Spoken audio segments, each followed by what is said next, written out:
मैं हूं आपकी दोस्त वर्षा। आज से हम अपने चैनल पर प्रेमचंद विशेष सेगमेंट शुरू करने जा रहे हैं, जिसमें हम उनकी सभी कहानियों का पाठ करेंगे। आशा करती हूं आपको यह ज़रूर पसंद आएगा, क्योंकि प्रेमचंद जैसे महान साहित्यकार का लेखन सभी को आकर्षित करता है।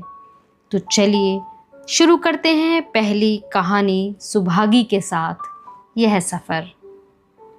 और लोगों के यहाँ चाहे जो होता हो, तुलसी महतो अपनी लड़की सुभागी को लड़के रामू से जौ भर भी कम प्यार न करते थे। रामू जवान होकर भी काठ का उल्लू था। सुभागी 11 साल की बालिका होकर भी घर के काम में इतनी चतुर और खेती बाड़ी के काम में इतनी निपुण थी कि उसकी माँ लक्ष्मी दिल में डरती थी कि कहीं लड़की पर देवताओं की आंख न पड़ जाए। अच्छे बालकों से भगवान को भी तो प्रेम है, कोई सुभागी का बखान न करे, इसलिए वह अनायास ही उसे डांटती रहती थी। बखान से लड़के बिगड़ जाते हैं, यह भय तो न था, भय था नज़र का। वही सुभागी आज 11 साल की उम्र में विधवा हो गई। घर में कोहराम मचा हुआ था। लक्ष्मी पछाड़े खाती थी, तुलसी सिर पीटते थे। उन्हें रोते देखकर सुभागी भी रोती थी। बार बार माँ से पूछती, क्यों रोती हो अम्मा, मैं तुम्हें छोड़कर कहीं नहीं जाऊंगी, तुम क्यों रोती हो। उसकी भोली बातें सुनकर माता का दिल और भी फट जाता था। वह सोचती थी कि ईश्वर, तुम्हारी यही लीला है, जो खेल खेलते हो वह दूसरों को दुख देकर। ऐसा तो पागल करते हैं, आदमी पागलपन करे तो उसे पागल खाने भेजते हैं, मगर तुम जो पागलपन करते हो उसका कोई दंड नहीं। ऐसा खेल किस काम का कि दूसरे रोएं और तुम हंसो। तुम्हें तो लोग दयालु कहते हैं, यही तुम्हारी दया है। और सुभागी क्या सोच रही थी, उसके पास कोठरी भर रुपए होते तो वह उन्हें छिपा कर रख देती और फिर एक दिन चुपके से बाजार चली जाती और अम्मा के लिए अच्छे अच्छे कपड़े लाती। दादा जब बाकी मांगने आते तो चट रुपए निकाल कर दे देती। अम्मा दादा कितने खुश होते। जब सुभागी जवान हुई तो लोग तुलसी महतो पर दबाव डालने लगे कि लड़की का कहीं घर कर दो, जवान लड़की का यूं फिरना ठीक नहीं। जब हमारी बिरादरी में इसकी कोई निंदा नहीं है तो फिर क्यों सोच विचार करते हो। तुलसी ने कहा, भाई मैं तो तैयार हूँ, लेकिन जब सुभागी भी माने, वह किसी तरह राजी नहीं होती। हरिहर ने सुभागी को समझाकर कहा, बेटी हम तेरे ही भले को कहते हैं, माँ बाप अब बूढ़े हुए, उनका क्या भरोसा, तुम इस तरह कब तक बैठी रहोगी। सुभागी ने सिर झुकाकर कहा, चाचा मैं तुम्हारी बात समझ रही हूँ, लेकिन मेरा मन घर करने को नहीं कहता। मुझे आराम की चिंता नहीं है, मैं सब कुछ झेलने को तैयार हूँ और जो काम तुम कहो वह सिर आँखों के बल करूँगी, मगर मुझे घर बसाने को ना कहो। जब मेरा चाल कुचाल देखना तो मेरा सिर काट देना।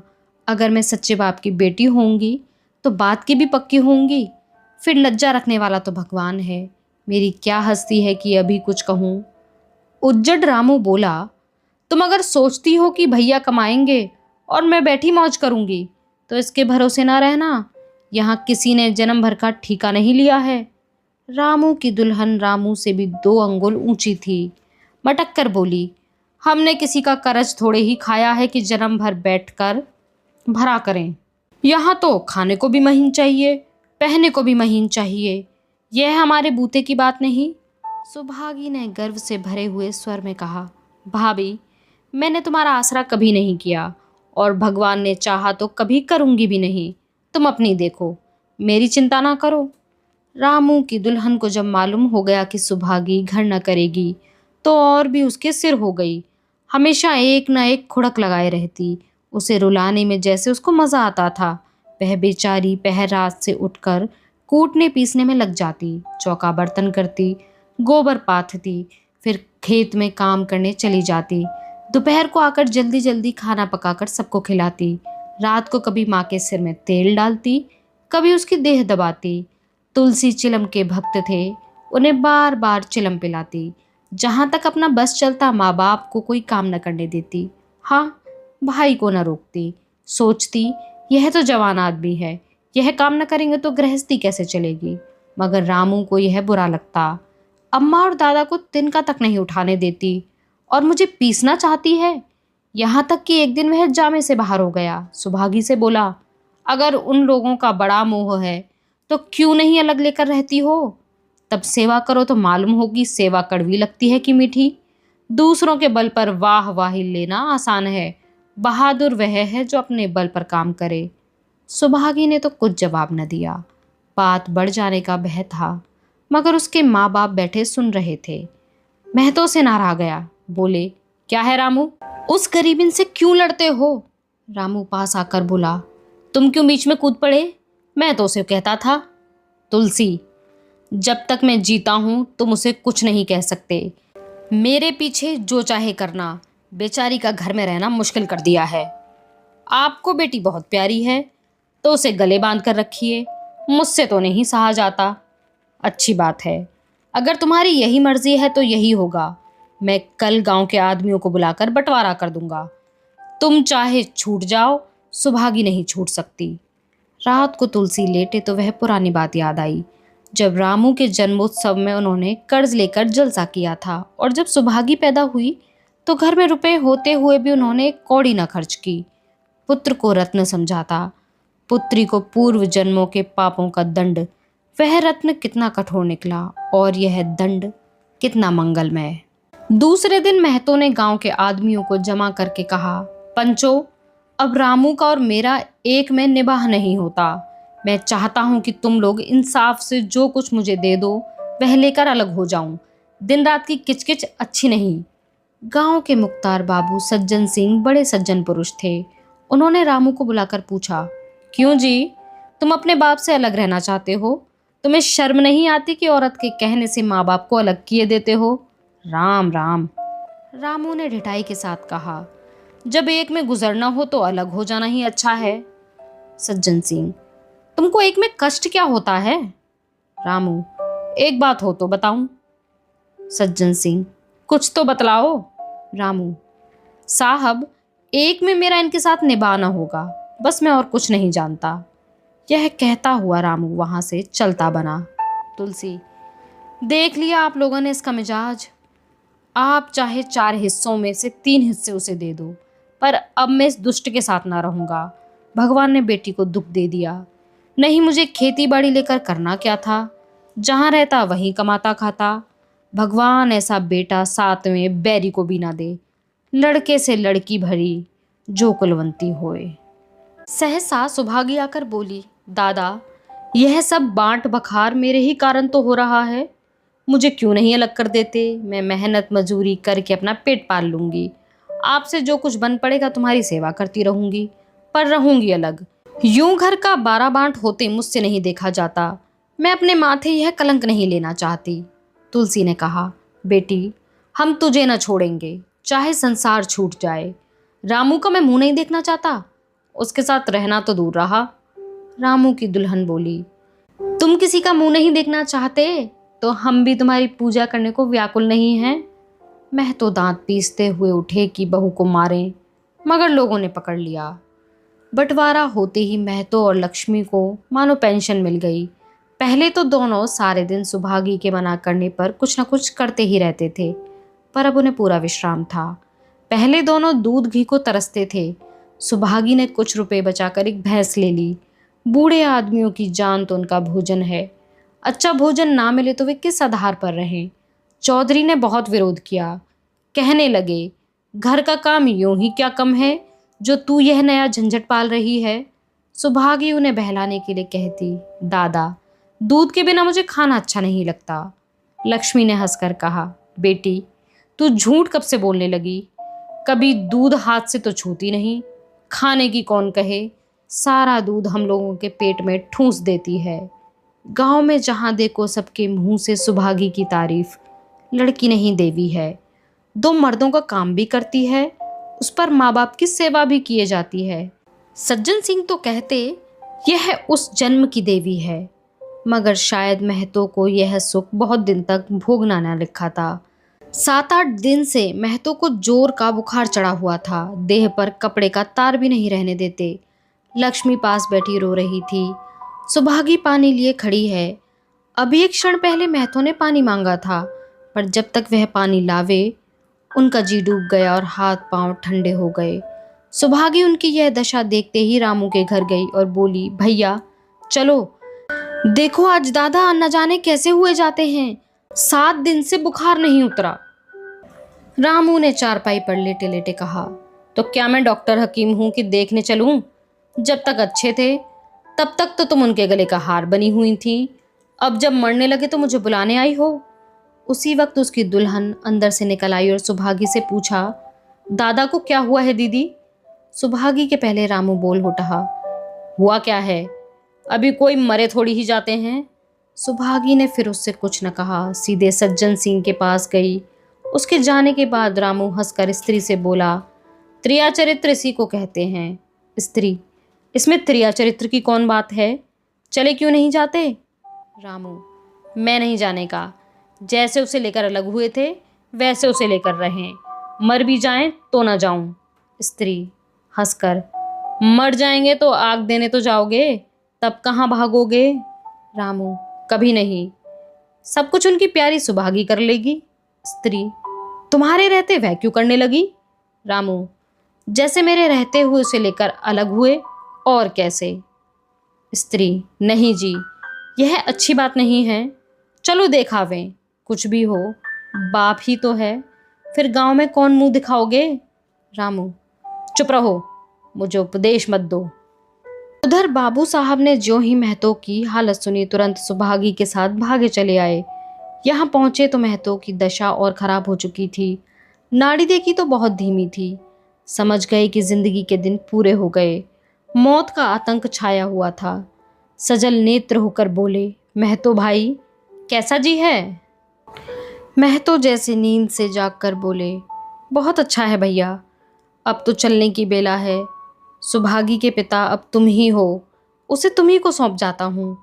सज्जन सिंह ने रोते हुए कहा, भैया महतो घबराओ मत, भगवान ने चाहा तो तुम अच्छे हो जाओगे। सुभागी को तो मैंने हमेशा अपनी बेटी समझा है और जब तक जीऊँगा ऐसा ही समझता रहूँगा।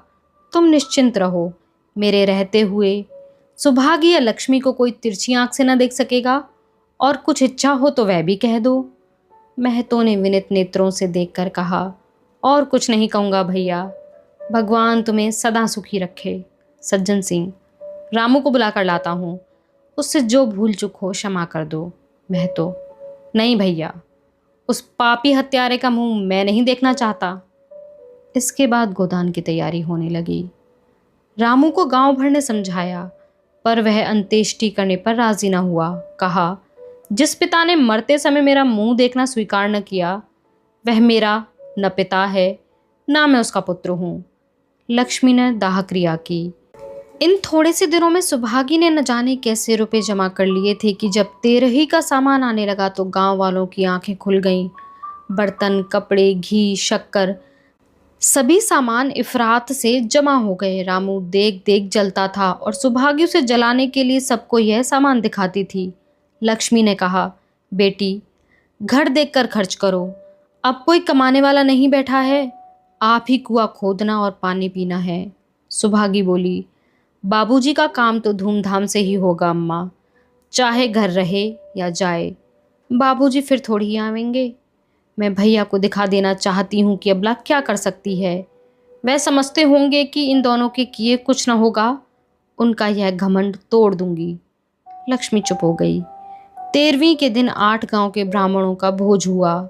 चारों तरफ वाहवाही मच गई। पिछले पहर का समय था। लोग भोजन करके चले गए। लक्ष्मी थक कर सो गई। केवल सुभागी बची हुई चीजें उठा उठा कर रख रही थी कि ठाकुर सज्जन सिंह ने आकर कहा, अब तुम भी आराम करो बेटी, सवेरे यह सब काम कर लेना। सुभागी ने कहा, अभी थकी नहीं हूँ दादा। आपने जोड़ लिया कुल कितने रुपए उठे? सज्जन सिंह, वह पूछकर क्या करोगी बेटी? कुछ नहीं, यूं ही पूछती थी। कोई 300 रुपये उठे होंगे। सुभागी ने सकुचाते हुए कहा, मैं इन रुपयों की देनदार हूँ, तुमसे तो मैं मांगता नहीं। महतो मेरे भाई और मित्र थे, उनके साथ कुछ मेरा भी तो धर्म है। आपकी यही दया क्या कम है कि मेरे ऊपर आपने इतना विश्वास किया। मुझे कौन 300 देता? सज्जन सिंह सोचने लगे, इस अबला की धर्म बुद्धि का कहीं बार पार भी है या नहीं। लक्ष्मी उन स्त्रियों में थी जिनके लिए पति वियोग जीवन स्रोत का बंद हो जाना है। 50 वर्ष के चीर सहवास के बाद अब यह एकांत जीवन उसके लिए पहाड़ हो गया। उसे अब ज्ञात हुआ कि मेरी बुद्धि, मेरा बल, मेरी सुमति मानो सबसे मैं वंचित हो गई। उसने कितनी बार ईश्वर से विनती की थी कि मुझे स्वामी के सामने उठा लेना, मगर उसने ये विनती स्वीकार न की। मौत पर अपना काबू नहीं, तो क्या जीवन पर भी अपना काबू नहीं? वह लक्ष्मी जो गांव में अपनी बुद्धि के लिए मशहूर थी, जो दूसरों को सीख दिया करती थी, अब बौरही हो गई। सीधी सी बात करते नहीं बनती। लक्ष्मी का दाना पानी उसी दिन से छूट गया। सुभागी के आग्रह पर चौके में जाती, मगर कौर कंठ के नीचे न उतरता। 50 वर्ष हुए, एक दिन भी ऐसा न हुआ कि पति के बिना खाए खुद खाया हो। अब उस नियम को कैसे तोड़े? आखिर उसे खांसी आने लगी। दुर्बलता ने जल्द ही खाट पर डाल दिया। सुभागी अब क्या करे? ठाकुर साहब के रुपए चुकाने के लिए दिलो जान से काम करने की ज़रूरत थी। यहाँ माँ बीमार पड़ गई। अगर बाहर जाए तो माँ अकेली रहती है। उनके पास बैठे तो बाहर का काम कौन करे? माँ की दशा देखकर सुभागी समझ गई कि इनका परवाना भी आ पहुंचा। महतो को भी यही ज्वर था। गांव में और किसे फुर्सत थी कि दौड़ धूप करता। सज्जन सिंह दोनों वक्त आते, लक्ष्मी को देखते, दवा पिलाते, सुभागी को समझाते और चले जाते, मगर लक्ष्मी की दशा बिगड़ती जाती थी। यहाँ तक कि 15वें दिन वह भी संसार से सिधार गई। अंतिम समय रामू आया और उसके पैर छूना चाहता था, पर लक्ष्मी ने उसे ऐसी झिड़की दी कि वह उसके समीप न जा सका। सुभागी को उसने आशीर्वाद दिया, तुम्हारी जैसी बेटी पाकर तर गई। मेरा क्रियाकर्म तुम ही करना। मेरी भगवान से यही अर्जी है कि उस जन्म में भी तुम मेरी कोख पवित्र करो।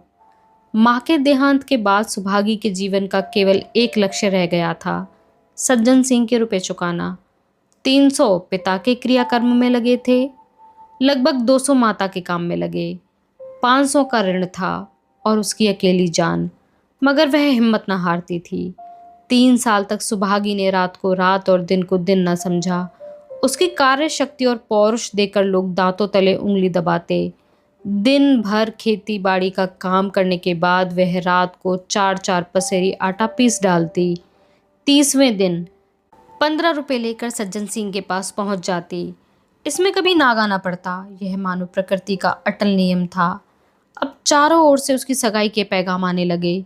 सभी उसके लिए मुंह फैलाए हुए थे। जिसके घर सुभागी जाएगी उसके भाग्य फिर जाएंगे। सुभागी यही जवाब देती। अभी वह दिन नहीं आया। जिस दिन सुभागी ने आखिरी किश्त चुकाई, उस दिन उसकी खुशी का ठिकाना ना था। आज उसके जीवन का कठोर व्रत पूरा हो गया।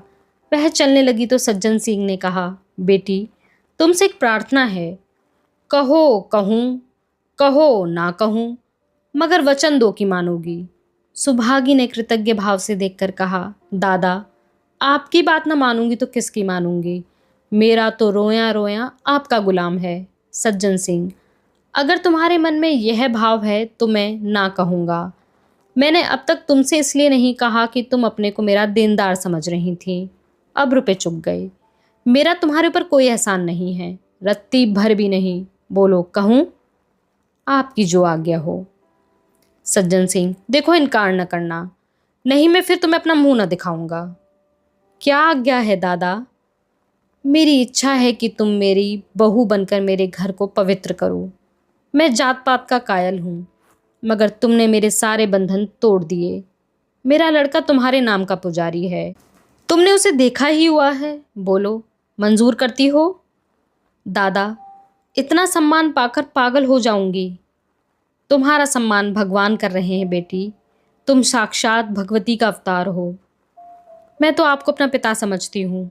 आप जो कुछ कहेंगे मेरे भले के लिए ही कहेंगे। आपके हुक्म को कैसे इनकार कर सकती हूँ। सज्जन सिंह ने उसके माथे पर हाथ रखकर कहा, बेटी तुम्हारा सुहाग अमर हो। तुमने मेरी बात रख ली। मुझसा भाग्यशाली संसार में और कौन होगा। आज की कहानी यहीं समाप्त होती है। आप हमें कमेंट बॉक्स में ज़रूर बताएं कि प्रेमचंद ने अपनी इस कहानी के माध्यम से क्या कहने का प्रयास किया है। मिलते हैं अगली वीडियो में। तब तक के लिए हमारे साथ इस सफ़र में बने रहने के लिए बहुत शुक्रिया।